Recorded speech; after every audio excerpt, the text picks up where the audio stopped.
Hello there folks, I'm Dimento World, and today I'm gonna be trying to figure out how to code in Python. I'm going to be using a tutorial by BroCode. Now I'm coming into Python with a little bit of experience in another coding language called Lua. They're actually a bit similar in some ways, so this should be a bit easy for me. Now, I will link all the websites and tutorials I use in this video down below. Now, let's get started, shall we? Now, I've already watched a bit of the tutorial, so I already understand some basic things. For example, you can do print parentheses to print out things. In order to type words, you added quotations. Now you use this up here if you're in Visual Code Studio, and this called a terminal to see your results. For example, I just printed this. Now if you want to print numbers, you get rid of the quotations. As simple as that. Okay. Now variables. Anything can be a variable. For example, the word bean. If you write bean equals something, words, quotations, numbers without, then you can make your code print out this variable. So for example, you can make it print out the variable. You see, print our variable, and then watch what happens. It prints out our message. That's the basic gist of everything, other than the fact that you can add numbers and you can subtract and multiply them and divide. Now in the video, he just showed that we can print out the length of variables, meaning if I were to just make x a variable, okay, and we were to make it 5 letters long, so 1, 2, 3, 4, 5. Now if we were to print x, we can also add in length and surround x in parentheses in order to now see how long our variable is. Apologies.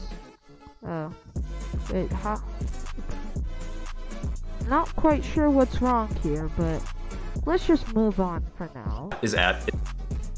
Okay, I've just learned something new. We also have something we can do is that, once again, let's name a variable and put this inside the variable. Now, print parentheses. What we add is x dot find, which now lets us find a certain character inside our text or group of characters. Now let's say I wanted to find the E, for example. Okay, let's run this code. Apologies, I just understood what I did wrong. It was a pretty silly mistake. I forgot the quotation marks. Now our code should work. Once again, I keep on forgetting that. Why does this keep on happening? Okay. Now let's run our code. See? It shows us where in our line it is. Now, 1, 2, 3. It's 3 away from the start. That's a pretty handy tool we can use. Okay.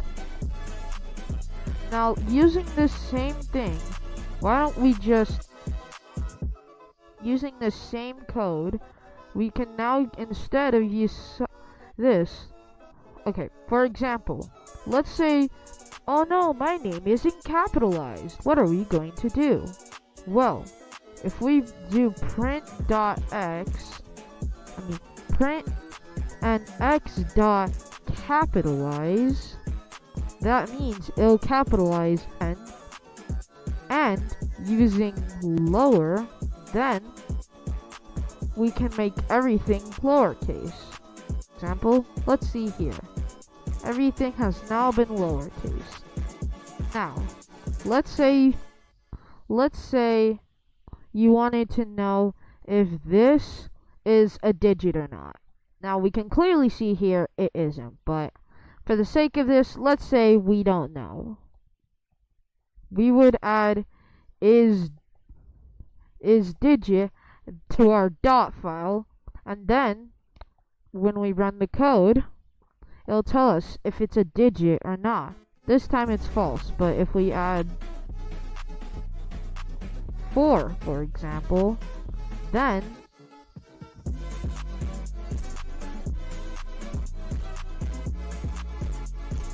if we add, okay, I'm not sure why that happens, but why don't we move on for now. I figured out what was it here. It has to stay as a string. Pretty much there are two different types of these things here, okay? When you have quotations, it's called a string. A string lets you add words and letters. Now, without the quotations, it's an integer, which is pretty much just any whole number. Or it doesn't have to be a whole number, but any whole number. Now, for example, if we make this 1, 2, 3, now if we do print is digit, then see, it is a digit. I did not know this before. Okay, now let's try is alpha, meaning is it alphanumerical letters or just normal letters? Okay, so let's turn this back to 1, 2, 3 here. Okay, now it is not letters. Now if we change it back to my name, it is. Okay, so another one completely away from the is count. If we do dot count, oops, what did I do wrong this time? Okay, so I understand it now. We can count how many of a single letter there is. So let's just say I spam O a whole bunch of times. Now I have absolutely no idea how many times I just pressed this, and I'm not gonna go count it. Okay, so we put count and then parentheses. We want to see how many O's there are. Okay. Oh, once again, forgetting the quotation marks. Don't forget your quotation marks. It's caused me a lot of trouble. 33. There are 33 O's in this sentence.